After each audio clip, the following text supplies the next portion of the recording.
You were handed a map at birth, a map to meaning, to purpose, to the divine itself.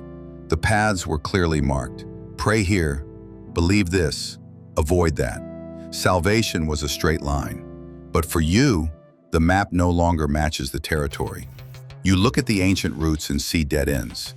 You hear the guides, and their voices sound distant, distorted, disconnected from the world you actually live in. You are not alone. Generation Z, the most educated, most connected, and most psychologically burdened generation in modern history, isn't just questioning the path. They are leaving the Mapmakers Guild entirely. And they're doing it not with a rebellious shout, but with a weary, definitive silence. This isn't a crisis of faith, it's a crisis of credibility. Welcome to AI Finds.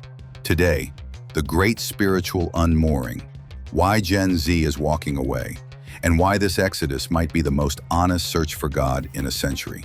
Let's begin with the undeniable data. This isn't an anecdote, it's an avalanche. In the United States, a staggering 44% of Gen Z now identifies as religiously unaffiliated, dwarfing the numbers for millennials at the same age and nearly double that of baby boomers. They are the first truly post-Christian generation in American history. But this is not a purely Western phenomenon. This is a global realignment. In the United Kingdom, over 50% of young adults declare no religion. In historically Catholic Brazil, while 85% of the over 60s attend church regularly, that number plummets to just 45% for 18 to 25-year-olds. Even in devout Nigeria, where faith is woven into the fabric of public life, a quiet but persistent skepticism is growing among the youth, fueled by education and exposure to a world of conflicting ideas. The key insight, however, is not in the what, but in the how. They are not simply converting to militant atheism. A 2024 Pew Research study found that while a majority of unaffiliated Gen Z believe in some higher power or spiritual force, compare that to a mere 38% of boomers who hold the same view. This generation is performing a radical surgery, separating morality from dogma and spirituality from institution. They are not rejecting God. They are firing his self-appointed public relations team. So, why the mass resignation? The central, corrosive factor is a crisis of trust. Gen Z doesn't distrust the concept of the divine. They distrust the human institutions that have monopolized it. Think of the information environment you were raised in. You didn't learn about religious scandals from a weekly sermon. You saw them unfold in real time, in high definition, on your phone. You witnessed a relentless parade of hypocrisy. You saw leaders who preach humility, amass fortunes that would make kings blush. You heard sermons on stewardship of the earth from pulpits that deny climate science. You were taught, love thy neighbor, by institutions that support policies undermining the dignity and rights of others. And when the ultimate betrayal occurred, when the sanctity of the vulnerable was violated, the response from the institution was too often not righteous anger, not transparent justice, but a cold, calculated cover-up. A 2024 survey by the Springtide Research Institute found that 73% of young adults believe religious institutions are more concerned with rules and power than with love and service. For a generation that values authenticity above almost all else, this is not just a failure of marketing. It's a product failure.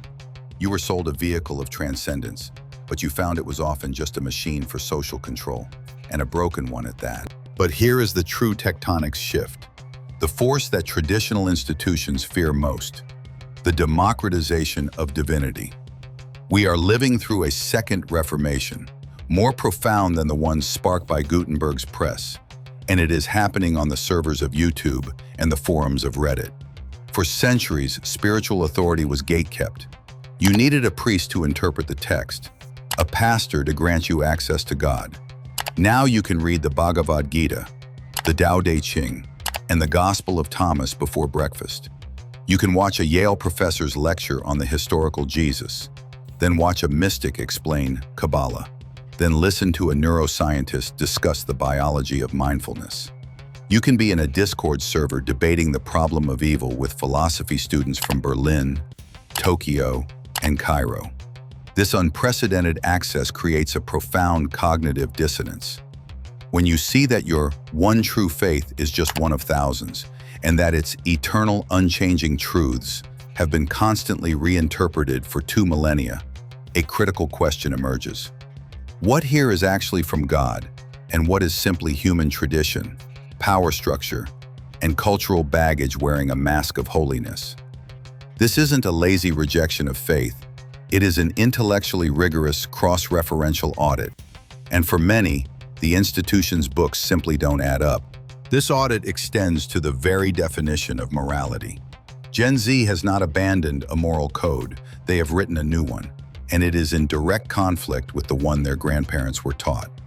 For previous generations, morality was often a personal ledger of purity, a checklist of sins to avoid. Don't drink, don't dance, don't have sex outside a very specific context. It was about personal salvation. For Gen Z, morality is social, systemic, and active. It is about justice. The central question is not, am I saved, but are the vulnerable protected? Is the planet being healed? Is love being restricted? So, when a religious institution opposes marriage equality, it isn't seen as upholding virtue, it's seen as perpetuating harm.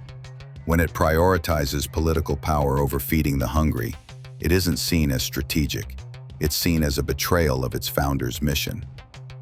You look at the core teachings, Jesus embracing the outcast, Muhammad championing the poor, the Buddha preaching compassion, and you see a stark contrast with the modern political and financial machinery of the organizations that claim their names. You are not walking away from the teachings of Christ or the compassion of the Buddha. You are walking toward them, and you're dismayed to find that the institution has often been left behind. And here we arrive at the great, painful paradox. Religion's greatest historical selling point was community. It was the village well, the source of connection in a disconnected world. But for a surprising number of Gen Z, the modern religious experience is one of profound isolation. You walk into a space meant for belonging, and you are told a part of your identity is an abomination. You voice a logical doubt, and you are met with platitudes, not engagement. You bring your anxiety, your depression, your very real and very modern grief, and you are handed a theological answer to a human, psychological problem. Meanwhile, you are struggling. 42% of Gen Z has been diagnosed with a mental health condition. You report feeling more lonely than any generation before you. You are crying out for a sanctuary, for a genuine come-as-you-are community. And in the void left by traditional religion, you are, with breathtaking ingenuity, building your own. Therapy groups have become your confessionals, offering grace without judgment. Climate activist organizations have become your churches, channeling a prophetic fury for justice. Online communities, from Discord servers to TikTok deconstruction groups, have become your small groups where, how are you really, is a more sacred question than, do you believe? You are not building a world without gods. You are building a world without walls. So, is this the end? Is religion, as we know it, dying? The data suggests the old model is on life support, but the human yearning for transcendence, for connection to something greater than the self, is not. It is being rerouted. Gen Z is not killing faith. They are composting it. They are breaking down the rigid, decaying structures to make way for something more organic, more adaptable, and more authentic. They are asking the most fundamental question of all.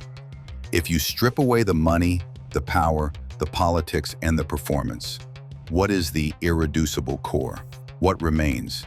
And what remains is startlingly simple. Love, compassion, awe before the mystery of consciousness in the universe, a commitment to justice, a desire for inner peace. You may not be in a pew on Sunday, but you are on a meditation app on Monday. You are volunteering at a soup kitchen on Tuesday. You are having a deep, philosophical conversation with a friend on Wednesday. You are standing up for a marginalized person on Thursday. You are feeling a profound connection to nature on Friday. This is not a godless life. This is a life where the sacred has been liberated from its Sunday morning cage and set free in the world. And the most progressive traditions are taking note. Queer-affirming mosques in Berlin, Zen centers focused on environmental action, churches that host recovery meetings and community gardens. They understand that the future of faith is not in demanding allegiance to a dogma, but in inviting participation in a mission of love. So, to every young person feeling untethered, caught in the chasm between the faith you were given and the truth you feel in your bones, your doubt is not a deficiency. It is a testament to your intellectual integrity. Your search is not a sin. It is the essence of any real spiritual journey. You are not a lost soul. You are a pioneer on a new frontier of meaning. This great unmooring is not a disaster.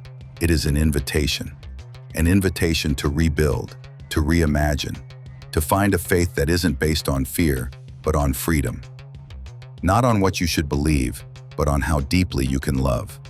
Because if God is, as the scriptures say, love itself, then a generation demanding a more inclusive, more compassionate, more just world may be closer to the divine than any generation before it.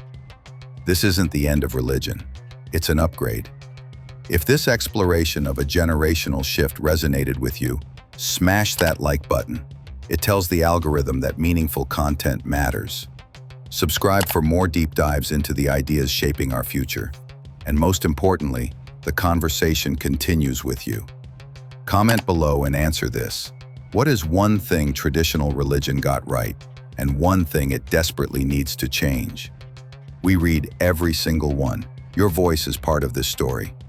Until next time, stay curious, stay compassionate, and never, ever stop seeking the truth. This is AI Finds. Stay awake.